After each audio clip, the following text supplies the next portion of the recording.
Siamo a Palermo, sì. Perché poi siamo dalla parte del porto. Siamo a Palermo, atterrati da 2 ore, senza spiegazione. La Vueling ci ha scaricato senza dirci il motivo, senza darci assistenza. Siamo in attesa di qualche risposta. Non sanno dirci nulla.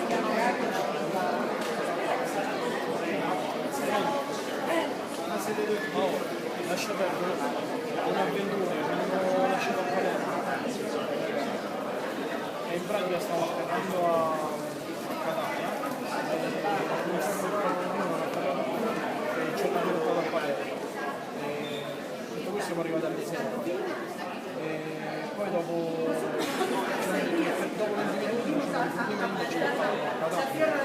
Invece ci hanno fatto scendere. Ci hanno detto che ci sono i pullman a quell'aeroporto, noi più di un'ora che stiamo a quell'aeroporto aspettando,